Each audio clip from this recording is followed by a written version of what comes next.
Capítulo 4. Vida Nova.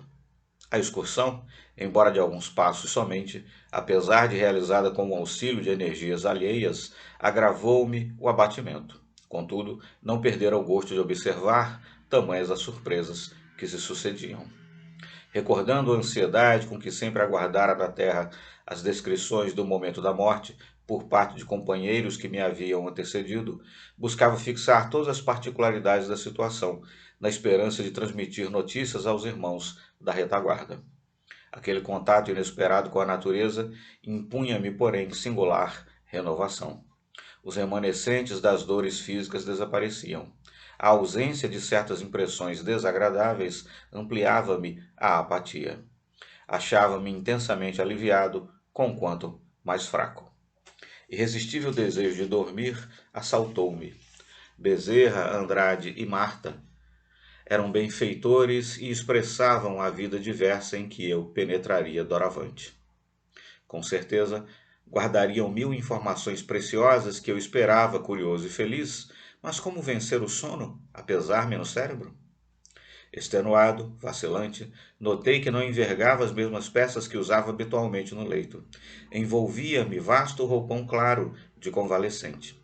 Tentei indagar. Entretanto, a fraqueza dos órgãos vocais prosseguia, sem variações. Era preciso aceitar os recursos quais se me ofereciam.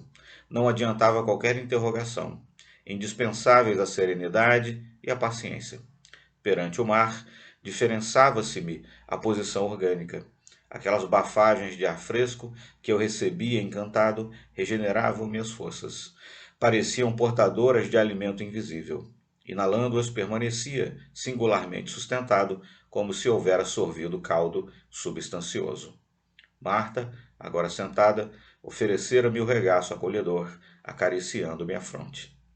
Notei que o irmão Andrade concentrava as virtudes do mar no reerguimento das energias do perispírito. Referia-se a casos repetidos de socorros a irmãos recém-desencarnados, conduzidos com êxito à frente das águas. Desenvolvia o máximo esforço para registrar-lhe as impressões quando o benemérito amigo me dirigiu a palavra, cuidadoso, aconselhando-me o sono pacífico e restaurador. Não deveria reagir contra o repouso, disse-me fraternal, e acrescentou que não convinha sacrificar necessidades da alma à curiosidade, embora nobre. Teria tempo para observar e aprender muito, e pelo menos durante algumas horas não poderia furtar-me ao descanso imprescindível. Compreendi o alcance do conselho e obedeci. Entreguei-me sem resistência e perdi a noção de espaço e tempo no sono abençoado e reparador. Despertando, dia alto, não podia precisar o tempo curto em que repousara. Continuava a filha ao meu lado, mas de ambos os benfeitores, não havia sinal. Notificou-me Marta que se haviam ausentado, porém não tardariam. Confiaram-me a ela enquanto me aquietara. Contudo, estariam junto de mim em breves minutos. Sentia-me outro homem. Movimentei os braços e ergui-me sem dificuldade.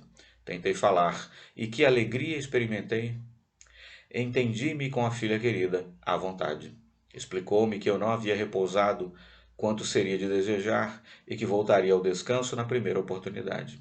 Indagou em seguida se me achava amedrontado e, como lhe demonstrasse a firmeza de ânimo que me possuía, certificou-me de que Bezerra, em breves minutos, cortaria os derradeiros laços que me retinham ainda, de certa forma, aos envoltórios carnais, consultando-me ao mesmo tempo se me não inspiraria temor assistir de algum modo ao enterramento dos meus despojos. Respondi-lhe com o meu interesse. Tudo que eu pudesse aprender de novo representaria enriquecimento de observação.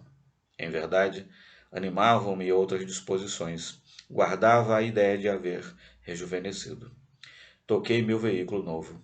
Eu era o mesmo, dos pés à cabeça. Coração e pulmões funcionavam regulares. Fascinava-me, porém, acima de tudo, o novo aspecto da paisagem. Casas, vegetação e o próprio oceano pareciam coroados de substância colorida. Que sugestões surpreendentes em torno! A claridade solar em derredor revelava maravilhosos cambiantes. Informou-me Marta de que enquanto a nossa mente funciona sob determinadas condições, vemos somente alguns aspectos do mundo, e porque eu interrogasse se todos os desencarnados se surpreendiam com as visões que me encantavam os olhos, respondeu negativamente. Muitos libertos da disciplina física, esclareceu, conservam tão fortes ligações com os interesses humanos que a visão não se lhes modifica de pronto e prosseguem vendo a Terra nas mesmas expressões em que a deixaram. Era prodigioso o quadro. Senti forte impulso de prosternar-me em sinal de reconhecimento à majestade divina. Tão grande leveza caracterizava agora o meu organismo que, contemplando elevado as águas próximas, nelas adivinhei pesadíssimo elemento. Pensei concomitantemente que, se eu tentasse, talvez conseguisse caminhar sobre as ondas líquidas aureoladas ao meu olhar de sublime coloração. Registrando-me o ânimo, a querida filha mostrou-se satisfeita. Desde o primeiro momento de nosso reencontro, Marta revelava ansiedade de ver-me tranquilo e contente. Dispunhamo-nos a deixar o abrigo a que nos refugiáramos quando percebi que me encontrava em trajes impróprios. Arraigado à ideia de que seria visto por amigos encarnados, não ocultei um gesto de aborrecimento. À distância do leito, aquele roupão alvo não deixava de ser escandaloso. Marta, que me seguia as reflexões, sorridente, vestia-se com apurado gosto. Ia expor-lhe os receios que me assaltavam quando se adiantou, asseverando que as preocupações do momento me atestavam as melhoras. Um homem desalentado não pensa em roupas, disse-me alegremente. Acrescentou que Bezerra e o irmão Andrade não se demorariam e que a solução dos problemas fora prevista na véspera. De fato, transcorridos alguns minutos, chegaram atenciosos. A possibilidade de endereçar-lhes a palavra encheu-me de imenso júbilo. Abracei-os reconhecidamente. Trouxeram-me um costume cinza, muito semelhante aos que eu aí preferia no verão. O irmão Andrade ajudou-me a vesti-lo.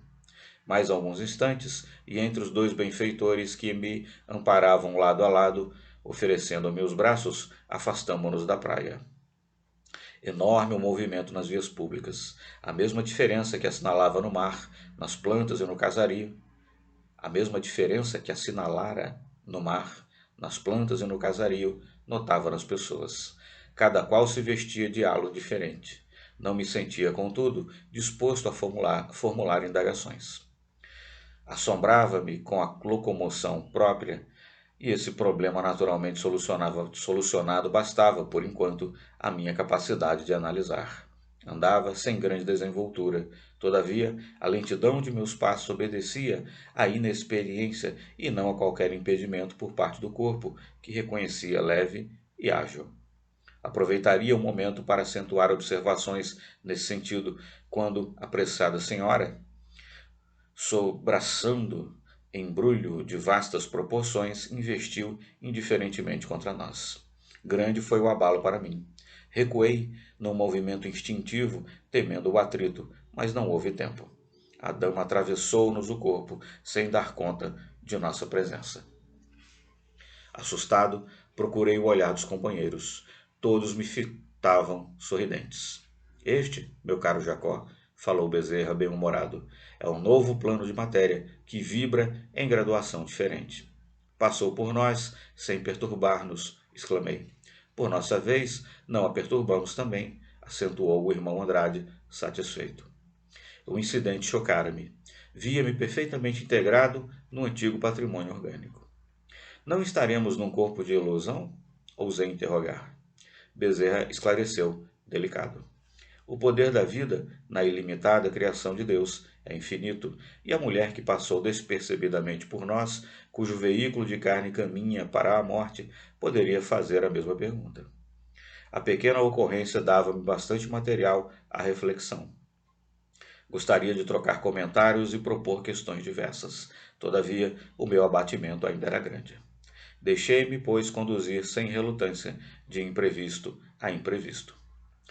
Grande movimentação de gente se fizera em volta do lar onde meus olhos de carne se haviam cerrado para sempre. Natural atração me impulsionava a entrar, precipitadamente. O campo doméstico reclamava-me o espírito qual poderoso ímã. Entretanto, forças desconhecidas compeliam-me a retroceder. Registrando o fenômeno, aflito, fixei Bezerra, buscando esclarecimento. O venerável amigo contemplou-me pacientemente e falou: Ainda agora, reparávamos que o veículo físico de uma senhora em nada nos afetou a organização. Mas aqui somos defrontados por matéria de nosso plano, envolvendo pensamentos agressivos e desfavoráveis em massa. As projeções mentais da maioria de nossos amigos aqui congregados formam energias contraditórias entre si. Alguns discutem e muitos pensam de maneira inadequada ao respeito que devemos a um companheiro em transe. Para nós, adestrados na travessia de obstáculos, esta compacta emissão de forças antagônicas não constitui barreira insuperável, mas é preciso reconhecer as condições especialíssimas do seu estado. Você ainda se acha na condição do pássaro mal saído do ninho, incapaz de voar livremente. Regozijei-me com a explicação, contudo, indaguei curioso. E se eu insistisse? Teria choques sumamente desagradáveis, adiando o restabelecimento de suas forças. Toda realização útil pede exercício. Não teimei. A simples vizinhança das conversações infundia-me pronunciado mal-estar. Recomendou Bezerra ao irmão Andrade e Marta me assistissem, enquanto cortaria o laço que, de certa forma, ainda me retinha as vísceras cadavéricas. O regresso à casa, com as surpresas de que se fazia acompanhar, trouxe-me penosas impressões. Esforçava-me por não cair extenuado ali mesmo. Retornara à dispneia. Se o leito estivesse à minha disposição, nele buscaria sem delonga refúgio confortante.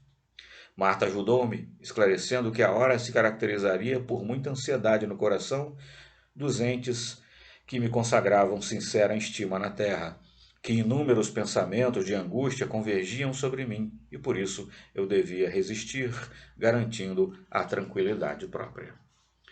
Considerando o que ouvia, procurei acalmar-me. As forças que me colhiam em cheio, insofreáveis e impetuosas, surpreendiam-me dolorosamente, qual se fossem corrente elétrica.